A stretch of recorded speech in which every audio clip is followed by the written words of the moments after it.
Good afternoon, and thank you so much for joining us for this week's Thursday with AARP Wisconsin. I am Amber Miller, the Associate State Director of AARP Wisconsin, and also your host for this streamed show. So once again, thank you so much for joining us. As a reminder, always please check out the AARP Wisconsin website for upcoming information on virtual events. We're going to be coming out with a lot of brand new stuff, so we'd definitely love for you to check it out. And also, please remember the AARP Friendly Voice. I talk about this during each show, but it's a very great program that AARP launched last year, which is free. You could be of any age and you do not need to be a member. And this right here is where you could put a request in to talk to one of our trained volunteers as just a friendly voice. So please check that out at the website below. If you are, and the phone number below, if you are interested in volunteering with AARP Wisconsin, we do have some virtual positions available. If you are interested, you could go to the website below and search opportunities. You can also apply online. You could also please feel free to forward this to any friend or family that is looking for volunteer opportunities during this time. We also want you to check out the AARP Wisconsin vaccine page. This right here will give you information about the vaccine itself, when the rollout is happening, when you can sign up for yours. We will be monitoring and updating this on a regular basis. So please make sure to check that out, and also feel free to send that information to your friends or family. So I definitely gave you a lot of websites and information, but please know you can replay this video at the end of the show. So today we are excited to have some of our friends here from WEDC, Wisconsin Economic Development Corporation, all talking about rural prosperity. So on January 22nd of last year, Governor Evers announced the creation of the Blue Ribbon Commission on Rural Prosperity during the 2020 State of the State Address. Along with the commission, Governor Evers also announced a new Office of Rural Prosperity housed at Wisconsin Economic Development Corporation, WEDC. The Office of Rural Prosperity seeks to foster vibrant and resilient rural communities across Wisconsin. So of course, we know wherever we're viewing, we might be living in one of those communities. So I have three guests actually with me today. So first I would like to introduce Sam Rikkers. Sam Rikkers is the Deputy Secretary and Chief Operating Officer for WEDC. Welcome, Sam. Thanks, Amber. Nice to be here. Thank you. We next have Brittany Byers. So for over a decade, Brittany has served in company management and fundraising capacities in many art-based nonprofits. In 2016, Brittany and her family relocated to Wisconsin. Welcome to our state, where she became the Warehouse Art Center in Eagle River, Wisconsin, which is the first executive director. And in 2018, became the director of Grow North Regional Economic Development Corporation. In addition to serving on the Governor's Blue Ribbon Commission on Rural Prosperity, Brittany is also part of the Governor's Task Force on Broadband, established in July 2020. Thank you so much for joining us today, Brittany. Thank you for having this conversation happen. Thank you. And I would also like to introduce Miss Lauren Thompson. Lauren Thompson, she resides in Woodville, Wisconsin, is a senior at Baldwin Woodville High School. In addition to serving on the Governor's Blue Ribbon Commission on Rural Prosperity, Lauren serves on the Wisconsin Agricultural Youth Council, served as co-president of Wisconsin 4-H Leadership Council, and serves as her senior class president, is also an FFA member and teaches Sunday school, so you're super busy. Next fall, Lauren will attend Kansas State University, majoring in animal science and industry with a minor in leadership studies. Welcome, Lauren. Good afternoon. Thank you for having me. Absolutely. And I was telling you guys before the show, I was reading everybody's bio, and we just appreciate you finding time because you guys are very busy to come and chat with us today. So welcome. So Sam, I'm going to start off with you. And once again, thank you for being here. Can you share a little bit of the history of the Office of Rural Prosperity and the Blue Ribbon Commission? Sure. And Amber, you started us off. It was two efforts that were just about a year ago today, almost, that Governor Evers in his State of the State last year called for. And so we were honored at the Wisconsin Economic Development Corporation to have the task of really owning and housing the Office of Rural Prosperity. And that really came out of a need not just to make sure that there's a one-stop shop for folks in rural Wisconsin. So as they're trying to navigate across different state and federal and nonprofit programs for their own community's prosperity, that they don't have to wade through all the different departments and agencies or resources, that we can have that for them there. But the other really critical part is making sure that there is an ear, a body in Madison within our state government that is tuned in to concerns, issues, challenges of rural Wisconsin. All too often, the larger urban places, just because their concentration, they have a big voice, right? Correct. And yet there are so many critical issues that are unique to rural communities, small towns all over Wisconsin, that we need to have almost a bat phone to. So we know that there's a line directly into the state government that also through WDC, we have tentacles across to all different stakeholders. So that's how it came to be. The Blue Ribbon Commission came out of the governor's acknowledgement that we need to make sure that the issues that are driving his administration, the state government, they're not coming from ideas from Madison, but they're informed by and led by rural voices. And so what was neat about the Blue Ribbon Commission, and I think it's reflective in what it's produced and what I hope will continue to produce, is the membership of it.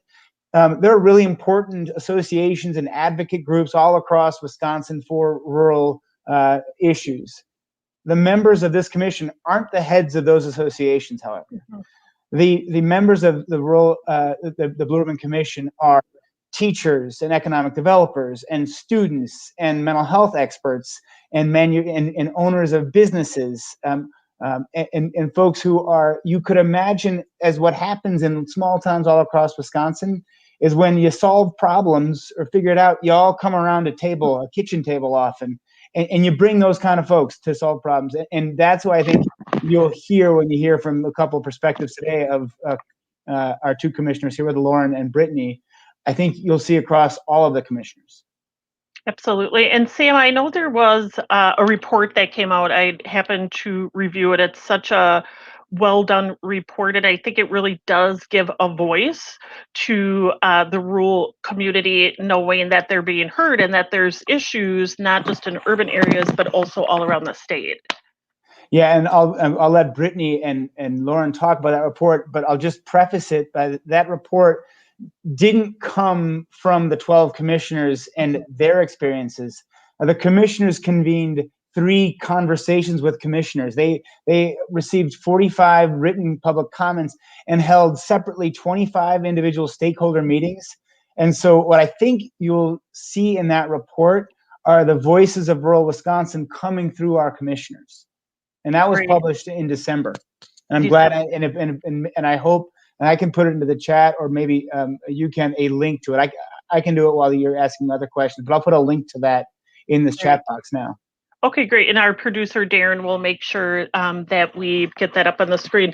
So speaking of the commissioners, I'd love to start with Lauren. So Lauren, as part of your bio, you are a senior in high school, not a senior citizen. So, and I love the fact that there's a lot of intergenerational thinking on the commissioners. So what made you want to be part of the Blue Ribbon Commission? That's a great question. This past year, I felt very fortunate to serve as the president of the Wisconsin 4-H and Leadership Council. And so I was co-president with an adult, and I worked with some wonderful people at the state 4-H office, and they had made me aware of a position on the Blue Ribbon Commission. And They said, I think you should apply for it. I live in a rural community myself, very rural county. And so I decided to apply because I thought it was amazing that Governor Evers was going to allow a position for a youth, and that he was able to see that that youth are the voice of tomorrow, per se. And so I thought that was just an amazing opportunity that I applied for, and I had spoken with the people that were choosing the commission. And when I got that call that I was the youth selected, I was ecstatic and felt very honored to have a voice in.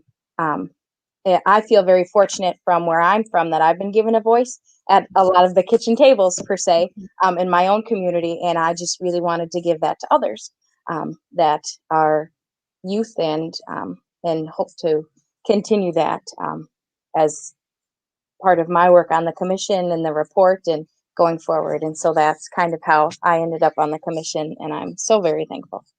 Great. Thank you so much, Lauren. And Brittany, same question to you. What made you want to be part of the Blue Ribbon Commission? Sure. So after moving here in 2016, it was a great move for us. It was actually moving back to the Rhinelander area for my husband. We recognized so many people were kind of doing that same thing. And there's this larger countrywide conversation about placemaking and making sure that we have, an understanding of all of those assets that we have in our backyard, and making that shift from arts and culture and going into economic development. It's actually very similar. And right now it's all about community development. So what Sam mentioned about that bat line to Madison that can really translate what's happening on the ground inside of our rural communities, I think is an essential part of how we're going to solve some of these rural issues with the resources that we have at the state agency level. We just need to think about it differently. So when the opportunity to serve on this commission came up, I was really happy to do that. And again, the task force on broadband is another working group that is, I'm also the chair of that as well. And I'm very thankful that there's a way to grab information from these two different, two ways of seeing. So the Bluebird Commission did do the listening sessions and lifting up those stories. And I don't think I have to overstate the fact that broadband came up in almost all of those conversations, right? So clearly there are these notes of recognition about what those major problems could be. And this report from the Rural Prosperity Office is going to be one part of that solution. And I think we can keep moving on that. And I saw that as an opportunity to just start helping flesh out those ideas and be part of that and try to move it forward. Great. Thank you so much, Brittany. If you are joining us, we are talking to our friends at WEDC and also commissioners, Wisconsin Economic Development Corporation, talking about the Rural Prosperity, which is a new office that was launched last year. So if this is the first time you're hearing about it, you will be attending a really great show. If you have any questions for any of our guests, please post them below on our Facebook.com page or our YouTube page, and we will be taking them live very shortly. So ladies, you conducted, and I know Sam kind of alluded to this, various listening sessions through last year, which is great to hear the perspective of people who are living in the communities. Is there anything that really kind of stood out to you? And I'll start with Lauren first. Yes, great question. The listening sessions were amazing to kind of emulate that kitchen table as we were talking about before. And for me, it was just amazing to just listen about so many of the different stories that people had to tell, maybe about where they grew up or where they're living now. And I know one story that really stood out to me that put a lot of things in perspective was there was a woman that was talking about how they wanted to buy acreage somewhere, but they had a bad well and they couldn't get one in, and so they had no water. And it really just took me back, because from where I live in my community, we haven't had that issue with water. And so I think a lot of the listening sessions for me, it was just a new perspective. And it was amazing to me how there were so many different perspectives, but also some of the things like broadband, healthcare, childcare, they really began to shine through again and again. And so I just think about, it was amazing to hear all the different stories of people that have lived in Wisconsin and just feel so deeply about rural communities and how they do want them to prosper and continue. And so the listening sessions, those were things that stood out to me, and it was just so humbling to be a part of them. And Lauren, were those sessions done in person or virtually because of COVID? Right. Those sessions were done all virtually. Okay. And so they were done at different times. One was later at night, one was during the day, and one was in the morning, just so that we were able to get people at the right time, whether they were working or out. And so we really wanted to make sure we had an accurate representation. And so we staggered them at different times, and we had them virtually. And it was just a great opportunity to listen and hear and share with others. Great, thank you. And Brittany, same question to you. What, out of all the listening sessions, what really kind of stood out to you? Sure, I was going to mention that they were virtual. Clearly the Office of Rural Prosperity and the Blue Ribbon Commission was named in January, and then all of the unfolding movements in COVID started happening, but there was just real desire to keep moving. And the beauty of having great facilitation, breakout sessions were used, and people were able to really have a personal conversation, even though it was virtual, dipping into every single corner of the state, really. And what the thoughtful questions that were used over and over again really highlighted beautiful stories from each of the communities of what does it look like when it's really working positively? What are those stories, and who had to be at the table? And one of the stories I really was like, I think somebody on the western side of the state had a really great transportation answer to their problems. And just inside of that breakout session, there was a conversation about, okay, how do we implement that in our community? And that's exactly what the report wants to do, keeping it live. But some of those little questions are raised up, and it's interesting because my rural community is more forest driven. We have less farmland, and just making sure that we hear all of these different stories that make us just a little bit different and unique, but also those commonalities and those problems that we have to address, like childcare, like broadband, and just making sure that we have access to all of the good resources that we do need to be successful. I think the base level work was done very, very well on the report.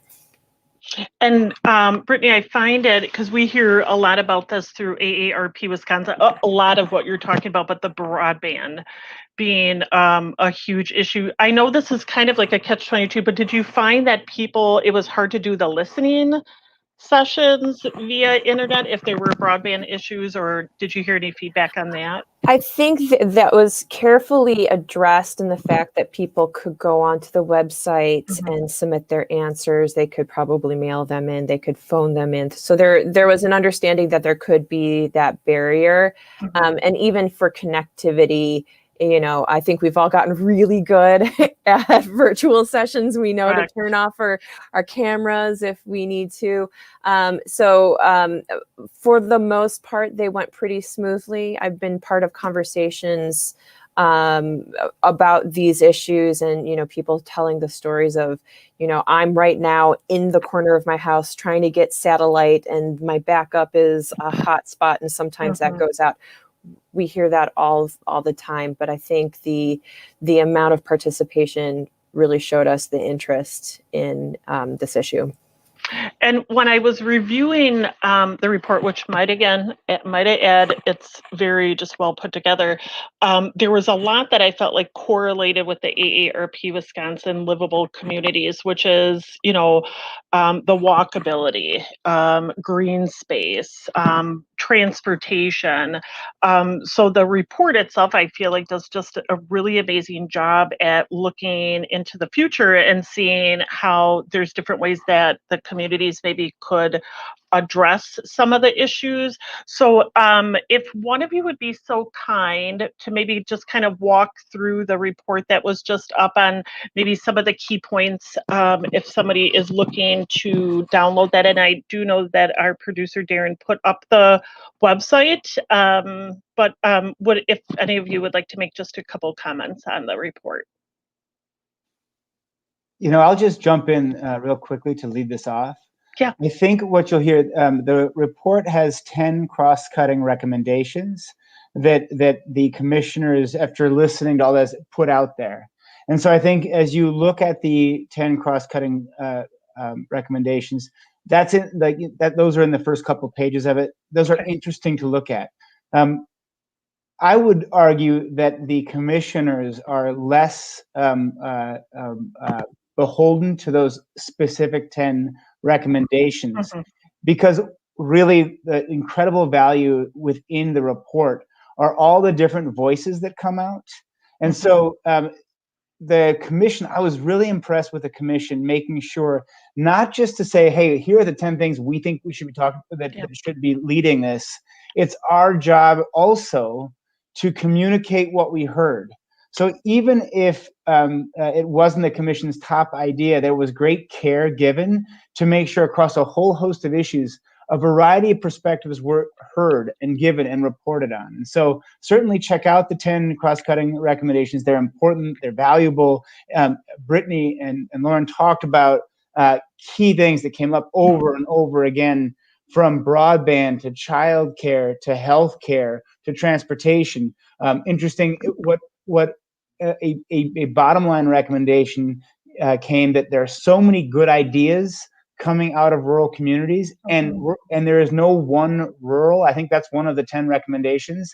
There is no one rural. So trying to find a singular or one single solution to problems that comes out of Madison for a variety of different rural communities is probably not the way to go. And so the other way to say that is making sure that rural communities are at the problem-solving table for challenges that they're facing. It may be one of the more critical ones.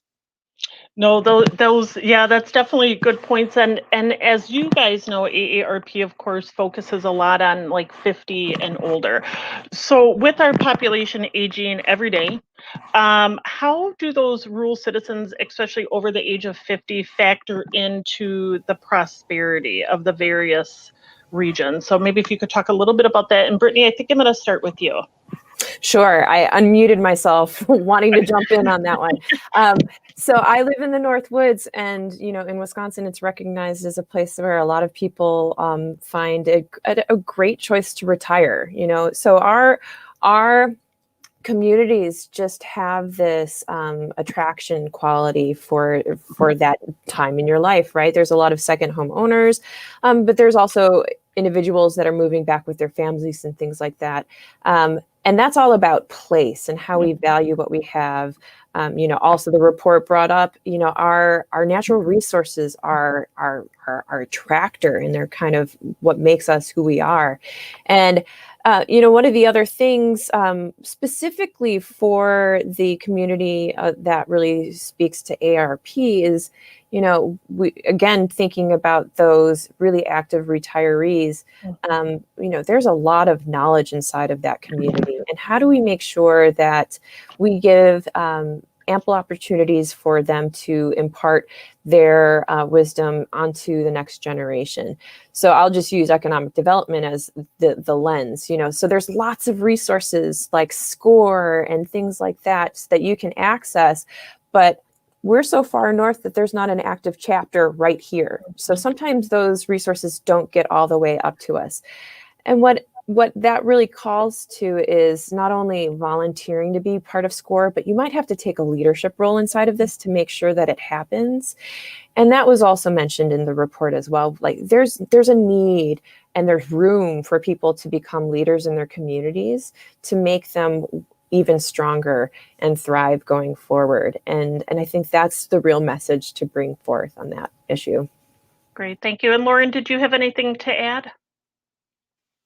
I agree much with what Brittany had said. We see a lot that many people seek to retire, return to the country, or downsize, buy acreage. And a lot of times when that happens, if they're coming from a suburban area, an urban area, they are accustomed to a lot of those conveniences like broadband or healthcare that's so close. And so that was a big one that we had heard and encountered. And then also, I think they play a large part in growing our communities into who they are, because there is so much knowledge and wisdom in whatever area they were in as a career or a job opportunity. And so I think they play a large part in things like the transition of small Main Street businesses or farms. And so they're playing a large part in how we transition to the next generation, and how that can go smoothly, because they just have so much knowledge to give. And when they're willing to share it, it's a great opportunity and amazing experience to continue to grow your community and strengthen it. And Lauren, on that too, I will also say on the other spectrum, once again, your age group also is as valuable as the 15 older. And I think having your voice on this commission, I think, is wonderful. And it's given me ideas on some stuff through AARP, because I'm not quite AARP age. And, hearing voices from different backgrounds and races and genders and ages, I think, is great. And it was really great, I think, to have your perspective on this. I just wanted to say that. Sam, did you have anything to include on that last question?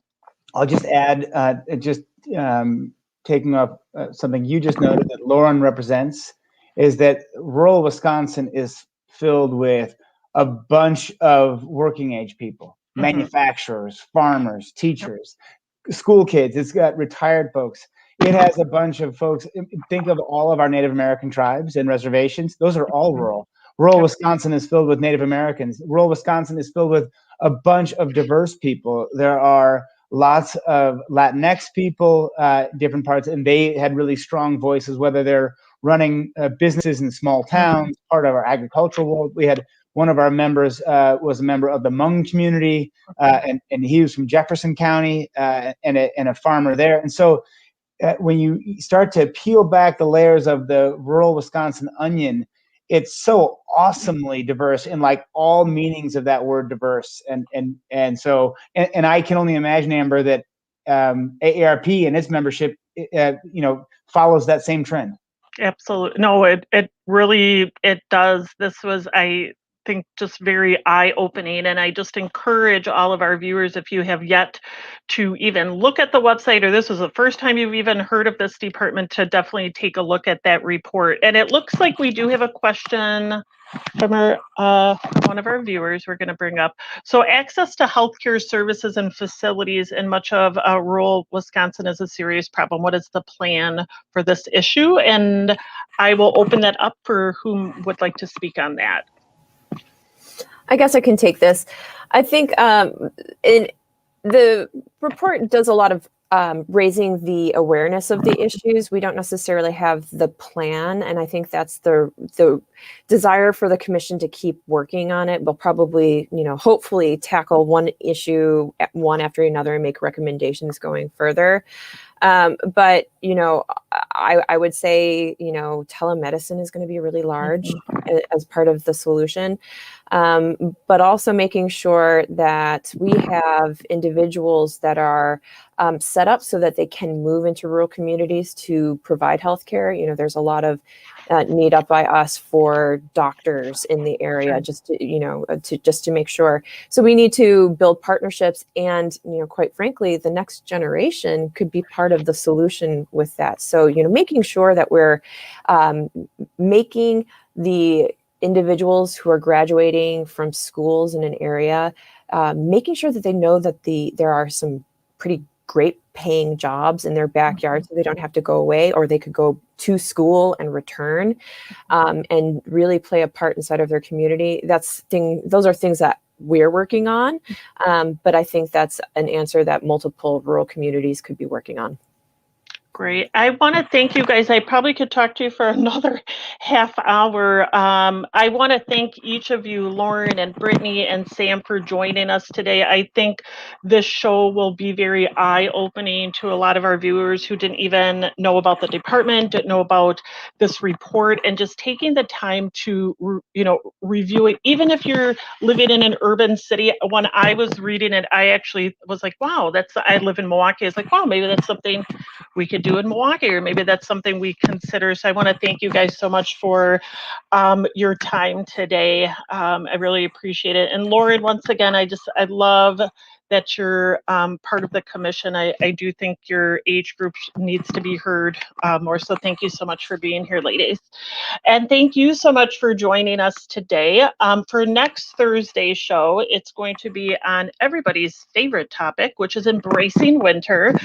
As we know, winter is upon us. So we're going to be talking to our friends at Eau Claire Winter Mission and also 880 Cities. So please join us next Thursday back here at noon.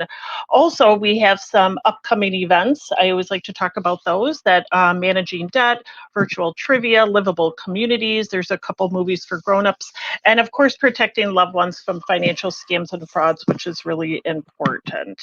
So make sure that you check out the website or call the phone number to register.